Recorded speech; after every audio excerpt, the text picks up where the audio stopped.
কিছু জালেমের নাম আছে।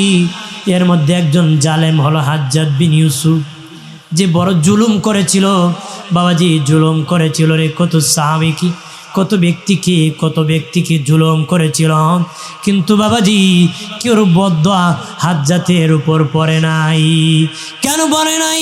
হাজ্জাজ বিন ইউসুফকে জিজ্ঞাসা করা হয়েছিল, হাজ্জাজ তুমি এত জুলুম করো, মানুষ তোমার জন্য বদদোয়া করে, কিন্তু তোমার উপর কোনো গজব নাজিল হয় না কেন রে? হাজ্জাজ বিন ইউসুফ বলেন, আমি আমার জনগণকে প্রতি মাসে একদিন দাওয়াত করে খাওয়াই, প্রতি মাসে একদিন দাওয়াত করে খাওয়াই। কি দিয়া খাওয়াই? মরুভূমির থেকে উট চুরি করে হারাম খাবার খাওয়াই দিই। এক লুকমা হারাম খেলি 40 দিন দোয়া মুনাজাত কবুল হয় না। আমি প্রতি মাসে মাসে খাওয়াই দিই, যতই কিল মুরাদি আসমানের মালিক তাদের দোয়া কবুল করে না রে। আসমানের মালিক কি? আমরা তুই কাতারে আছি, কতক্ষণ ঠিক কিনা? আমরা কি এতে আছি? বলে আমি হারাম খাওয়াই, এই জন্য তাদের দোয়া কবুল। তার দাওয়াতে আব্দুল্লাহ ইবনে জুবাইর রাদিয়াল্লাহু তাআলা আনহু কোনোদিন দাওয়াতে যেতেন না। হাজ্জাতের দাওয়াতে আব্দুল্লাহ ইবনে জুবাইর রাদিয়াল্লাহু তাআলা আনহু কোনোদিন তার দাওয়াত খেতে যেতেন না। যখন হযরত আব্দুল্লাহ ইবনে জুবাইর রাদিয়াল্লাহু তাআলা আনহুকে আঘাত করেছে, উনি 2 হাত বাড়াইয়া বদদোয়া করেছে, সাথে সাথে হাজ্জাতের উপর গজব নাজিল হয়ে গেছে। ব্যথা যন্ত্রণা যখন শুরু হয়ে গেছে, কত বড় জালিম 2 হাত বাড়ায় কল্লা, তুমি হইল আল্লাহু আকবার, আমি হলাম জালেমে আকবার। কত সুন্দর দোয়া করে, আল্লাহ তুমি হইলাম আল্লাহু আকবার, আমি হলাম জালেমে আকবার। আল্লাহু আকবরের শান রক্ষা পাবে, জালেমে আকবরকে ক্ষমা করে দিলে রে। প্রাণের বাবাজি, যে কথা বোঝানোর জন্য বলেছি, হারাম খেলে দোয়া মোনাজাত কবুল হয় না রে, কবুল হয় না। যে খাবেন তার মুখ নষ্ট হয়ে যাবে, সেটা আল্লাহর অপছন্দের মুখ হয়ে যাবে, সেটা জবান আল্লাহর পছন্দের জবান হবে না রে। ইসলাম এমন একটি ধর্ম, শান্তির ধর্ম। দুনিয়ায় শান্তি, আখিরাতেও শান্তি, চিরস্থায়ী মুক্তি, জান্নাত পাওয়া যাবে। কালেমা পড়তে দেরি, অতীত জীবনের গুনাহ ক্ষমা হতে দেরি হবে না। কালেমা পড়তে দেরি, পাক পবিত্র হতে দেরি হবে না রে বাবাজি। দুনিয়ার সাবান ব্যবহার করতে পারেন, 70 বছর গোসল করতে পারো রে, তারপর পাক হবে না রে। যেদিন বাবা কালেমা পড়ে নিবারি, সেদিন তোমরা পাক পবিত্র হয়ে যাবা, পবিত্র হয়ে যাবে রে, আর জান্নাতি হয়ে যাবা। আল্লাহর ওলি হাসান বসরি, বড় হলি বাবা হাসান নাম, বসরায় থাকেন, নাম হয়েছে হাসান বসরি। বাবাজি আগমন করেছিলেন হযরত ওমর ফারুক রাদিয়াল্লাহু তাআলা আনহুর শাসন আমলে। আমিরুল মুমিনিন খলিফাতুল মুসলিমিন ওমর ইবনুল খাত্তাবের শাসন আমলে আগমন করেছিলেন পৃথিবীতে। মা হযরত ওমর ইবনুল খাত্তাবের কোলে দিয়েছেন, আপনি প্রথম তার মুখের মধ্যে কিছু খাবার দেন। আমিরুল মুমিনিন ডেকে বলেন, হাসান বসরির মা কি কিছু মধু আনছো নাকি, খেজুর আনছো নাকি? মা ডেকে বলেন, আমিরুল মুমিনিন কিছু আনি নাই, আপনি যদি আপনার মুখের তুতু মুবারক দিয়ে আমার ছেলের মুখে উদ্বোধন দিতেন, তাহলে আমি মা বড় খুশি হয়ে যেতাম। আরো জোরে করল ভাইরা আমার, খেয়াল করেন ভালো করে। ও বাবাজি, হযরত ওমর ফারুক রাদিয়াল্লাহু তাআলা আনহু হাসান বসরির মুখের মধ্যে ওনার তুতু মুবারক লাগাইয়া দিয়েছেন। ওই তুতু মুবারকের অনেক দাম রে বাবা, জি তুতু মুবারকের অনেক দাম, জি রক্তের অনেক দাম। আমরা তাদের উত্তরসূরি বাবাজি, আমাদের রক্তের সাথে বদরের রক্তের সম্পর্ক আছে, ওহুদের রক্তের সম্পর্ক আছে, তায়েফের রক্তের সম্পর্ক আছে রে। ও বাবাজি, যত যুদ্ধ হয়েছে রে, যত আমাদের আকাবিরিন রক্ত দিয়েছেন, সেই রক্তের সাথে আমাদের রক্তের সম্পর্ক আছে, আমাদের দিলের সম্পর্ক আছে। এই দিল এমন দিল, যে দিলে আল্লাহ আল্লাহ রসুলের ভালোবাসা আছে, মহব্বতে ভরপুর আছে। আল্লাহ হযরত বলেছিলেন, আমার দিলটা যদি তোমরা ভাগ করে দিই, এই দিলের মধ্যে আল্লাহ আল্লাহ রসুল ছাড়া আর কিছু পাবো না রে।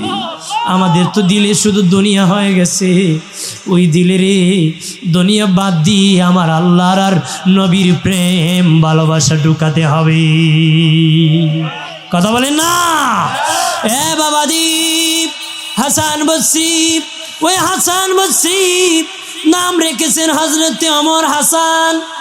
মাকে ডেকে বলেন, ওগো হাসান বসরির মাকে বলেন, তোমার সন্তানটা বড় সুন্দর, নাম রাখি হাসান। তাকে বাড়ি হলো বসরা, এই জন্য হাসান বসরি। এত বড় অলি বাবাজি, এক অগ্নি পূজারী, আগুনের পূজা করি, তারে ডেকে বলে, রে শামউন তুমি কালেমা পড়ো, মুসলিম হয়ে যাও, তার দ্বারা কি হবে? তুমি জান্নাতি হয়ে যাবে, অতীত জীবনের গুনাহ ক্ষমা হয়ে যাবে। সে ডেকে বলে, ও হাসান আমি তো আগুনের পূজা করি, খুন খোদার আবার ইবাদত করব, কার পূজা করব নি? বলে, তুমি যার পূজা করেছো সে কি তোমাকে খাতির করবে নি?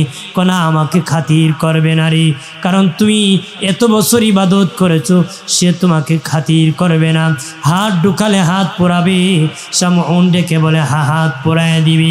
আল্লাহর ওলি হাসান বসরি ডেকে বলে, শামউন শুনি না, এত বছর যে আগুনের পূজা তুমি করেছো, সে আগুন তোমারে পোড়ায় দিবে।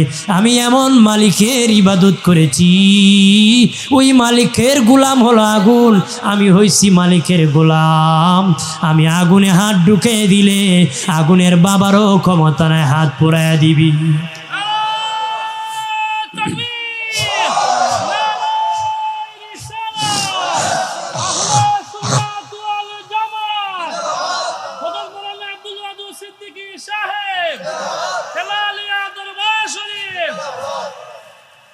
হাজরিন, আগুনে ঢোকালে হাত পড়বে না, কারণ আগুন গোলাম কার? আমি আপনি আল্লাহর গোলাম হলে আগুনের বাপেরও ক্ষমতা নাই পুরা। কথা বলেন ঠিক কিনা? ভাইরা আমার খেয়াল করেন ভালো করে, আল্লাহর ওলি হাসান বসরি ঢুকে দিছেন হাত, আগুন পোড়ায় না। শামউন ডেকে বলে, হাসান আমি অনেক বুড়া হয়ে গেছি, এখন কালেমা পড়ার পরেরই আর কি ইবাদত করতে পারবো নি, আর কি মালিককে খুশি করতে পারবো না, এতদিন আগুনের পূজা করেছি। হাসান বসরি ডেকে বলে, শামউন তুমি কালেমা পড়তে দেরি রে, জীবনের গুনাহ মাফ হতে দেরি নাই, জান্নাতি হতে দেরি হবে না রে। শামউন ডেকে বলে, হাসান এইভাবে হবে না, কাগজে লিখে দিতে হবে। হাসান বসরি লিখে দিলেন, কালেমা পড়েছো জান্নাতি। কালেমা লিখে বাবা জান্নাতি লিখে দিয়েছেন, কালেমা পড়েছে শামউন, জান্নাতি হয়ে গেছে। সিগনেচার করে দিলেন জান্নাতি, নবীর হাদিস লিখে দিলেন, সই করে দিলেন, ওই কাগজ শামউনের হাতে দিলেন, সে কালেমা পড়ে মুসলিম হয়ে গেল। তারপরে ডেকে বলে, হাসান ওই কাগজ আমার কাছে রাখবো না, তোমার কাছে আমি আমানত রাখবো। আমি হাসান যেদিন মরে যাব রে, আমি শামউন যেদিন মরে যাব, গো হাসান তুমি আমার গোসলটা করাইবা, আমার কাফনটা পরাইবা, আমার জানাজাটা তুমি পরাই দিবারে। ওরে হাসান তোমার নিজ হাতে আমারে কবরে নামাই দিবারে, মাটি চাপা দিবা। ওরে হাসান আমার কাফন যখন পরাবাম, তখন আমার কাফনের ভিতর ওই কাগজ খানা তুমি ঢুকায় দিবা, কাগজ খানা ঢুকায় দিবা। ওই কাগজ আমার কবরের সাথী হবে, হাসরের সাথী হবে, মিজানের সাথী হবে, জান্নাতে যাওয়ার দলিল হবে। কোন সুবহানাল্লাহ? জান্নাতে যাওয়ার দলিল হবে। ওগো হাসান কবরে যখন মুনকার নাকি আসবি, আমি কাগজ ধরে দিব, আমি হাসান বসরি বলেছি আমি জান্নাতি, মিজানের পাল্লায় এই কাগজ আমি ধরে দিব। বাবাজি খেয়াল করো রে, কালেমা পড়তে দিরি রে, মুসলিম হতে জান্নাতি হতে পাক পবিত্র বেহেশতি হতে দেরি হবে না রে। আরো জোরে কর, আমরা চাইনি, জোরে কর না।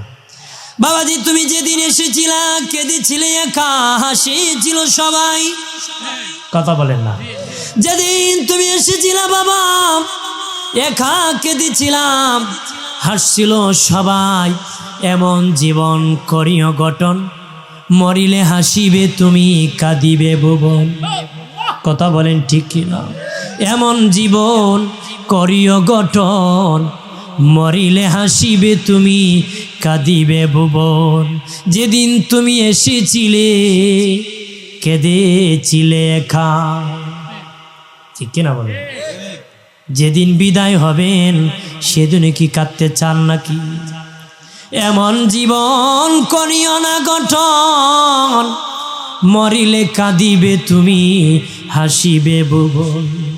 ওই জীবন করিও না যে জীবন করলে মানুষ মরলে হাসেরি। করা যাইব? বহু লোক আছে দুনিয়া মানুষে জ্বালায় ময়ূরও জ্বালায়, যেটা জ্বালায় এটা ময়ূরও জ্বালাই যায়, ঠিক কিনা বলে? এই জীবন করবেন নাকি? বহু লোক মরলে মানুষ কাঁদে, আর কিছু লোক মরলে মানুষ হাসে, তো মরছে, কথা বলেন না, ঠিক কিনা বলে? ওই এক বেটা সারা জীবন জ্বালাইছে মানুষে, ওসিয়ত করছে, আমি মরলে আমি তো বুঝ জ্বালাইছি তোমাদের দুঃখ, আমার লাশটা গাছের আগায় তোমরা ঝুলন্ত রাখ। তে মরে গেছে মানুষও দুঃখী গাছের আগে ঝুলাই রাখছে। থানায় খবর গেছে যে অমুক গ্রামের অমুকরে মারিয়া মানুষ গাছে লটকাই দিছে। থানাওয়ালা আসিয়া গ্রাম ঘেরাও করে ফেলছে। মানুষ অন্ধকারে ফুটলা নিয়ে ফলায় আর কয় হালা দুনিয়া তাকতো জ্বালাইছে, ময়ূরও জ্বালাই গেছে, কথা কয় ঠিক কিনা? যেটা জ্বালায় ময়ূরও জ্বালায়। এই জন্য আমাদের জীবন যেন অভিশপ্ত জীবন না বানায়, কথা কন ঠিক কিনা? আমার জীবন আমি গঠন করব, জোর করে কেউ করতে পারবে? জোর করে ফিরিতে হয় না, জোর করে মরিতে হয় না, কথা বলেন না? জোর করে কিছু হয়? আমার প্রাণের বাবাজি খেয়াল করেন ভালোভাবে বাবা। আমার প্রথমেই কথা ছিল দুনিয়ামুখী যেন না হয়, আখিরাতমুখী হয়। দুনিয়াটা এমন জায়গা বাবা, দুনিয়ার ব্রিজ, একটা ব্রিজ আছে বাবা, পদ্মা সেতু আছে, যমুনা সেতু আছে, বিশাল বড় সেতু। ওই সেতুর মধ্যখানে বাবা বসবাস করার জায়গা না রে, খুব তাড়াতাড়ি পার হয়ে যাওয়ার জায়গা রে বাবাজি। এটা দুনিয়া এমন একটি জায়গা যেটা হলো সমুদ্রের মধ্যখানে আছি, ওই পারে হবে জান্নাত। যত তাড়াতাড়ি পারো জান্নাতের মেহমান হয়ে যাও, যত তাড়াতাড়ি পারো। আর যদি দুনিয়া কুস্তি মারবা, ব্রিজ ভাঙ্গা দুজকে পড়বে, ব্রিজ ভাঙ্গা কি দুজকে পড়বা। এটার নিচে জাহান্নাম, ফুলসিরাতের বীজের নিচে কি? আমার প্রাণের দুস্থ বুজুর্গ নারী ও বাবাজি, এই জন্য বলে যায় হালাল খাবারের দ্বারানি দুনিয়া লোভী যারা হন হারাম ইনকাম করে, দুনিয়া লোভী যারা হয় হারাম ইনকাম করে রে বাবাজি। জানিয়া রাখো যারা হারাম ইনকাম করে রে, হারামের খাবার দ্বারা বদবু হয়, হালাল খাবারের দ্বারা খুশবু হয়। হারাম খাবারের দ্বারা বাবা দুর্গন্ধ বের হয়, হালাল খাবারের দ্বারা সুঘ্রাণ বের হয়। হালাল খাবারের দ্বারা অন্তরে মারেফত হাসিল হয় রে, হালাল খাবারের দ্বারা অন্তরে নূর পয়দা হয়, আলো পয়দা হয়, যে আলো দিয়া সোনার মদিনা পর্যন্ত দেখা যায়। এই আলো দ্বারা কই পর্যন্ত দেখা যায়? সোনার মদিনা পর্যন্ত দেখা যায়। একজন সাহাবী বলে, নবী ইয়া রাসূলুল্লাহ, মায়ার নবীজি আমার জন্য দোয়া করুন, আমি যেন মুস্তাজাবুদ দাওয়াত হয়ে যাই। আমি দোয়া করতে দেরি, কবুল হতে দেরি যেন না হই গো নবীজি। নবী একটা কাজের কথা বললেন, বাবা সাহাবী তুমি একটা কাজ করো রে, তুমি তোমার মুখের খাবারটা হালাল করে ফেলো, তাহলে আমার আল্লাহ তোমাকে মুস্তাজাবুদ দাওয়াত বানায় দিবি। সুবহানাল্লাহ। কারণ এখানে যে জোরে কয় বাসার থেকে আওয়াজ উনা যাইব, বউ কইব তোমার দোয়া তো জোর, বেটা জোরে কয় না। আপনার তো সোনার গেটের মানুষ, তুমি বীর পুরুষ, ই সাহস তো ই কাপুরুষ হওয়ার কথা না। একটু জোরে কন্যা আওয়াজ দিয়ে বুঝায় না আপনারা দেন বীর পুরুষ কন্যা। সুবহানাল্লাহ। আর জোরে আমি তো বুঝি যে ঘুমায় গেছে কেন, কারণ মাঝে মধ্যে মানুষ যদি ওই আওয়াজ না দিয়ে বোঝা যায় ঘুমে আছে, নয়তো মানুষ জিমাইতেছে। কারণ আমি অনেক বছর আগে এক দরবারে গিয়েছিলাম, রাত 3টা আমার দিয়েছে। আমি উঠে দিয়ে কেউ জিমায়, কেউ ঘুমায়, কেউ সজাগ, কেউ কে দুজুকে যাবে হাত উঠাও। 2-4 জন উঠে হুজুর আমরা আছি। কয়েকজন ঘুমাছিল, লাভ দেখার গেছে। আরেকজন কই যাইতে জান্নাত, হুজুর তো জান্নাতের কথা কইছে না, দুজুগের কথা কইছে। আমি কেউ কইতে পারি না। আপনার যদি ইতালে শোনেন হইব, ওয়াজ করছে বা হুজুরে অত বক্তা আইছে, হাডাই লিছে, কি কইছে কেউ খেয়াল নাই, কথা না। হ্যাঁ, এরকম হলে হবে নাকি?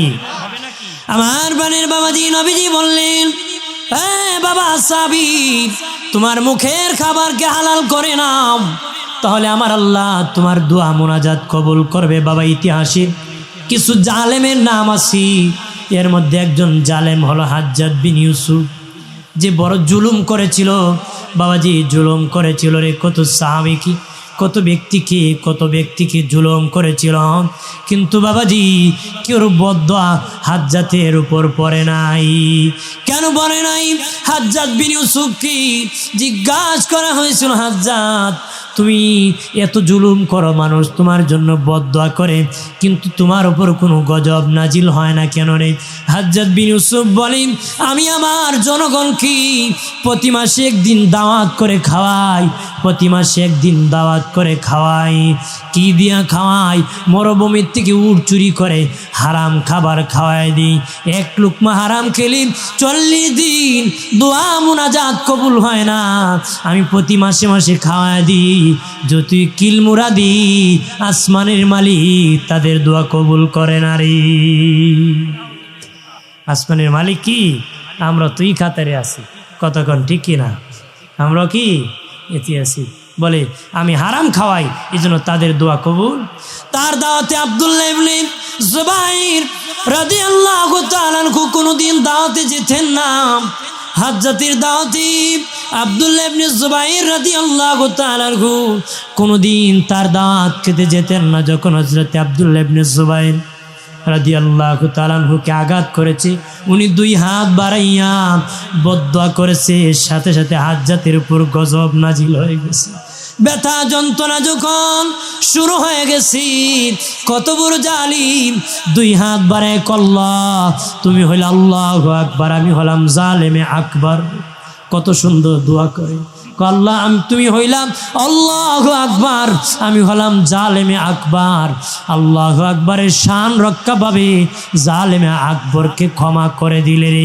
প্রাণের বাবাজি যে কথা বোঝানোর জন্য বলেছি, হারাম খেলে দোয়া মোনাজাত কবুল হয় না রে, কবুল হয় না।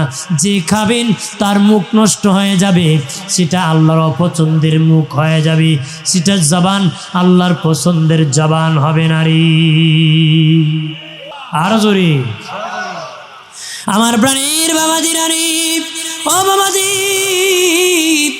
বাবাজি খেয়াল করে রে, হারাম খাবা না, হারাম খাবা না, জীবন নষ্ট করবা না।